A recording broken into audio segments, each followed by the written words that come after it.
Welcome back to city news. విద్యార్థులు ఒత్తిళ్లకు లొంగాల్సిన అవసరం లేదు. కోల్కతాలో వైద్య విద్యార్థినిపై జరిగిన ఘటనలు మరోసారి పునరావృతం కాకూడదు అని గ్రామీణాభివృద్ధి కమ్యూనికేషన్ శాఖ కేంద్ర సహాయ మంత్రి డాక్టర్ పెమ్మసాని చంద్రశేఖర్ అన్నారు.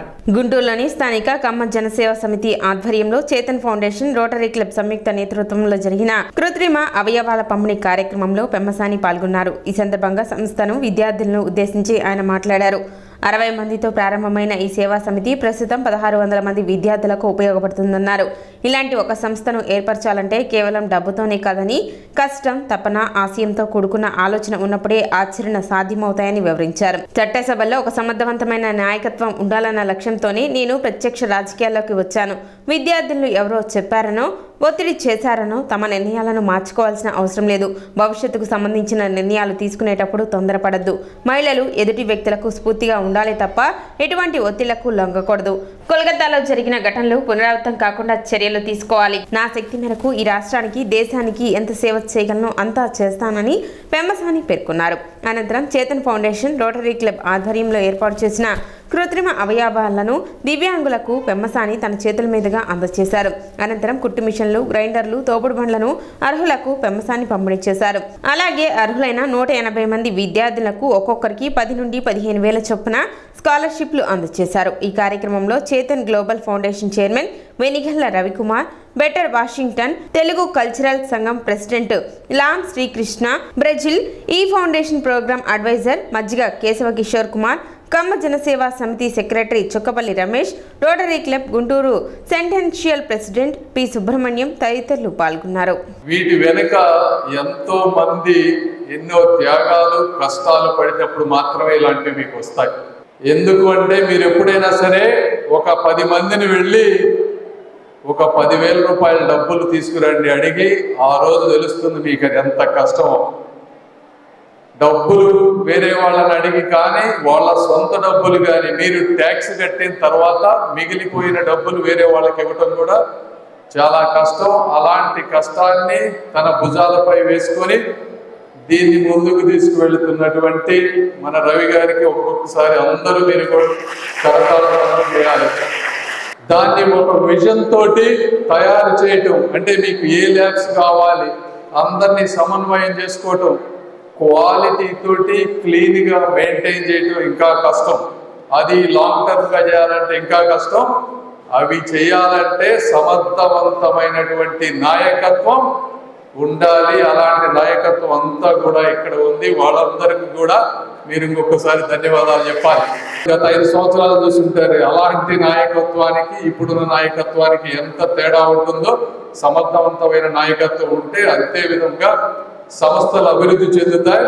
60ని 1600 అయింది. మరి ఇదే విధంగా వాళ్ళు ఇలా చేసుకుంటా పోతే 16,000 అవుతాయో, 1,60,000 మందితో హాస్టల్స్ తయారవుతాయో అవి చరిత్రలో ముందు ముందు మనం చూడబోతా ఉన్నాం. అయితే సమాజంలో పాలసీ మేకింగ్ చేయాలన్నా చట్ట సభల్లో కూడా సమర్థవంతమైన నాయకత్వం ఉండాలి. ఎందుకు ఉండాలి అంటే మీరు ఒక గవర్నమెంట్ ఆఫీసుల్లో కానీ పెద్ద పెద్ద వాటిలోకి వెళ్ళినప్పుడు 20-30 మంది స్టేక్ హోల్డర్స్ ఉంటారు. వాళ్ళందరినీ సమర్థవంతంగా కలిపి ఒక్కటి చేయగలిగినప్పుడు మాత్రమే మీకు మంచి పాలసీ వస్తూ ఉంది. మరి ఈరోజు చూస్తూ ఉన్నారు, నిన్న కోల్కతాలో అంత పెద్ద ఇన్సిడెంట్ అయింది. జరిగితే ఇలాంటివి ప్రతి సంవత్సరం జరుగుతూనే ఉన్నాయి. ఎక్కడో చాట సమస్యల మీద ప్రతి ఒక్కళ్ళు పోరాటం చేస్తూనే ఉన్నారు. చేసినప్పుడు 4-5 రోజులు వీటి మీద మాట్లాడతారు. ఏదో వాళ్ళకి ఒక వ్యక్తిగత కాంపెన్సేషన్ ఇస్తారు. అయితే సమస్య మాత్రం పునరావృతం మాత్రం జరుగుతూనే ఉంటుంది. ఇలాంటివన్నీ జరగకుండా ఉండాలి అంటే ఓపికతో, సహనంతో కనీసం 2-3 సమస్యలైనా కూడా ఇండియా మొత్తం ఉన్నటువంటి సమస్యలను తీర్చగలిగేటువంటి నాయకత్వం ఉండాలి. ఒక కరప్షన్ కానీ, ఒక మహిళలపై జరిగేటువంటివి కానీ ఇవన్నీ తీసేయాలంటే మాలాంటి వాళ్ళు అవసరం. ఎందుకంటే మాకు డబ్బుతోటి పని లేదు, ఆ ఓర్పు ఉంది, చేయాలనేటువంటి కోరిక ఉంది. దేవుడు ఆ శక్తి ఇచ్చాడు కాబట్టి నేను ఈరోజు రాజకీయాల్లోకి వచ్చాను తప్పించి ఇందులో వేరే విధంగా ఏమీ లేదు. తెనాలి పట్టణంలో వేంచేసి ఉన్న శ్రీ రుక్మిణి సత్యభామ సమేత గోవర్ధన స్వామి వారి ఆలయంలో ప్రతిష్ఠుడైన వైకానస మహర్షి జయంతిని శ్రీ వైకానస సేవా సంఘం తెనాలి వారి ఆధ్వర్యంలో సోమవారం అత్యంత వైభవంగా నిర్వహించనున్నారు. శ్రీ మహావిష్ణువు అంశీభూతుడైన వైకానస మహర్షి శ్రావణ మాసం శ్రవణ నక్షత్రం పూర్ణిమ పర్వదినాన నైమిసారణ్యంలో ఉద్భవించారు. ఆయన ద్వారా వైకానస ఆగమ శాస్త్రం అందించడం జరిగింది. ఆ మహర్షి వంశానికి చెందిన వైకానసులు తిరుపతి, మంగళాద్రి, వేదాద్రి, తోదాద్రి అలాగే దేశ విదేశాల్లోని వైష్ణవ ఆలయాల్లో ప్రధాన అర్చకులుగా పనిచేస్తున్నారు. ప్రపంచవ్యాప్తంగా శ్రావణ పూర్ణిమ నాడు వైకానసులు మహర్షి జయంతిని నిర్వహిస్తుంటారు. ఈ పర్వదినాన్ని పురస్కరించుకుని తెనాలిలో ఉదయం స్వామివారికి సుప్రభాత సేవ అనంతరం విశ్వక్సేన ఆరాధన, పుణ్యాహవచన, పంచామృత స్నాపన, విశేష అర్చన కైకర్యాదులు నిర్వహించనున్నట్లు సేవా సంఘం అధ్యక్షులు శ్రీనివాసమూర్తి తెలిపారు. ఈ సందర్భంగా లోకహితాన్ని కాంక్షించి నారాయణ హోమం నిర్వహించి సామూహికంగా ఆచార్య స్వామివారి స్తోత్ర పఠనాన్ని జరుపుతామన్నారు. ఉదయం 10 గంటలకు ఆచార్య స్వామివారి ఉత్సవమూర్తిని జింక వాహనంపై ప్రతిష్ఠించి పట్టణంలో రథోత్సవాన్ని నిర్వహిస్తామన్నారు.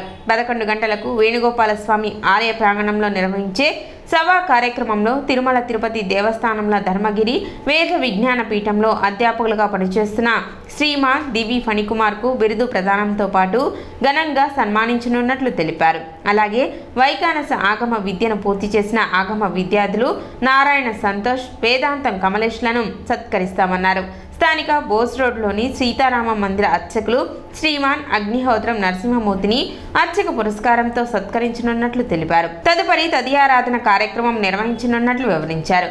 వార్షికంగా నిర్వహించే ఈ ఉత్సవ కైంకర్యాదులకు తెనాలి పట్టణ పరిసర ప్రాంతాలకు చెందిన సుదూర ప్రాంతాలకు చెందిన వైకానస కుటుంబాల సభ్యులు పెద్ద సంఖ్యలో పాల్గొంటారని వివరించారు. శ్రీ లక్ష్మీనారాయణ కూచిపూడి నృత్య కళా నికేతన్ ఆధ్వర్యంలో కలకత్తాలో వైద్యురాలిపై జరిగిన దాడిని ఖండిస్తూ కొవ్వొత్తుల ర్యాలీ చేపట్టారు. ప్రముఖ కూచిపూడి నృత్య గురువు పెసర్లంక వసంత దుర్గా నేతృత్వంలో పట్టణాయిత నగర్లోని కళా నికేతన్ నుండి గాంధీ చౌక్ వరకు విద్యార్థులు, మహిళలు పెద్ద సంఖ్యలో పాల్గొని నిరసన ర్యాలీ చేపట్టారు.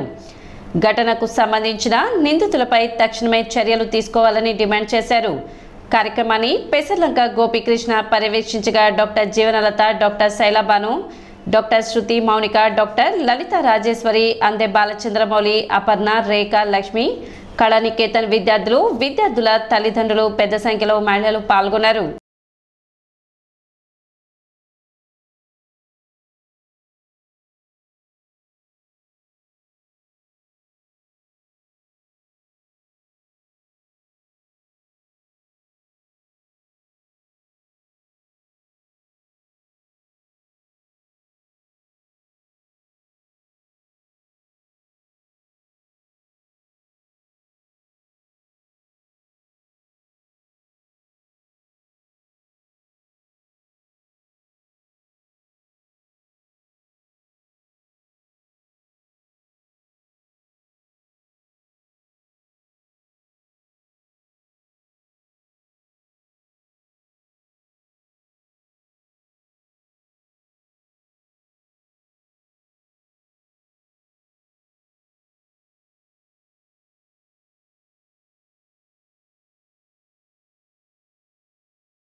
కోల్కతాలో జరిగిన ఆర్జికర్ మెడికల్ కాలేజీలో ఒక గవర్నమెంట్ డాక్టరు ఒక ఇంటర్ని రాత్రిపూట తన డ్యూటీలో ఉండగా జరిగిన ఒక భయంకరమైన విషయాన్ని గురించి మేము ఈరోజు ప్రొటెస్ట్ చేస్తున్నాము. ఒక గవర్నమెంట్ విధులు చేస్తున్న డాక్టర్కే ప్రొటెక్షన్ లేనప్పుడు చిన్న చిన్న బిడ్డలు, మామూలు ఆడపిల్లలకి ప్రొటెక్షన్ లేని ఈ దేశంలో ఆడపిల్లలను కనడానికే మేము భయపడుతున్నాము. ఇప్పుడు ఆడపిల్ల పుట్టిందని ఎంత ఆనందపడుతున్నామో వాళ్ళ ప్రొటెక్షన్ కోసం కూడా అంతే ఇది చేస్తున్నాము. వైద్యుల రక్షణ ప్రభుత్వం బాధ్యత తీసుకోవాలి.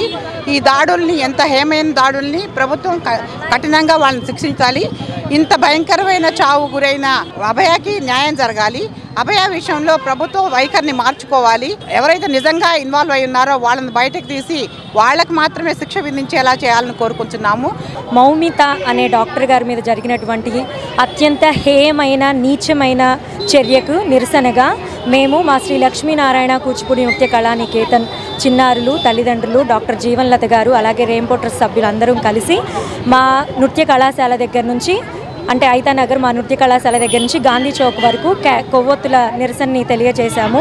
ఈరోజు భారతదేశం అంతా కూడా, సమాజం అంతా కూడా సిగ్గుతో తల వంచుకోవాల్సినటువంటి రోజుగా భావిస్తున్నాను. ఆమెను ఎంత అత్యంత కిరాతకంగా అంటే ఆమె వెముకలు విరిచేసి, కాళ్ళు విరిచేసేసి ఆమె పైన జరిగినటువంటి అత్యంత హేయమైనటువంటి ఈ చర్యను మేము తీవ్రంగా ఖండిస్తున్నాము. ఇంతకు ముందు కూడా మనకి ఇలాంటి ఘటనలు జరిగినాయి, ఇప్పుడు జరుగుతున్నాయి. ఈ ముందు తరాల చిన్నారులకైనా ప్రభుత్వం రక్షణ కల్పించాలని, ప్రత్యేకమైనటువంటి చట్టాలని ఇంకా రూపొందించాలి, అవి చాలా కఠినంగా ఉండాలి అని. అలాగే ఇప్పుడు కోల్కతాలో జరిగిన ఈ ఇన్సిడెంట్కి కోల్కతా ప్రభుత్వం బాధ్యత వహిస్తూ ఆ నిందితులని వెంటనే శిక్షించాలని, అవసరమైతే వారి నడి రోడ్డు పైన ఎన్కౌంటర్ చేయాలని మేము డిమాండ్ చేస్తూ ఈరోజు మేము ఇక్కడ ఈ ర్యాలీ ఎందుకు కండక్ట్ చేస్తున్నామంటే, దేశవ్యాప్తంగా అందరూ ఈ నిరసన వ్యక్తపరుస్తున్నారు. మనకు తెలిసిన విషయమే, ఆర్జీకర్లో ఒక వైద్యురాలు ఆవిడ తన డ్యూటీ విధులు నిర్వహిస్తుండగా చాలా కిరాతకంగా తన పైన అత్యాచారం జరిగి తను చంపబడింది. ఇది మా మెడికల్ ఫ్రెటర్నిటీలోనే చాలా మేము అవమానకరంగా భావిస్తున్నాము. ఎంతో బాధాకరమైన విషయం.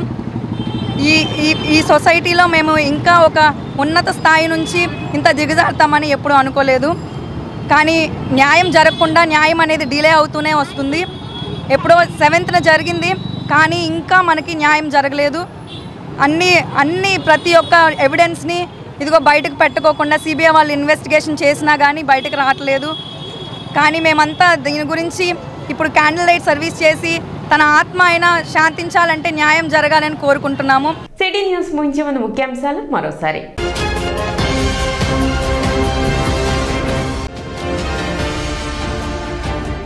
విద్యార్థులు ఒత్తిళ్లకు లొంగాల్సిన అవసరం లేదు, కేంద్ర మంత్రి పెమ్మసాని చంద్రశేఖర్.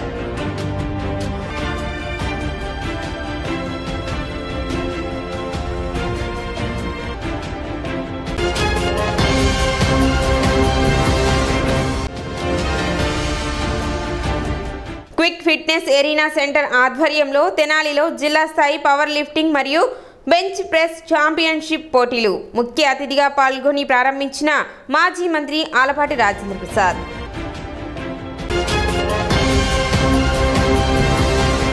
సిటీ న్యూస్ ఇంతటితో సమాప్తం. నమస్కారం.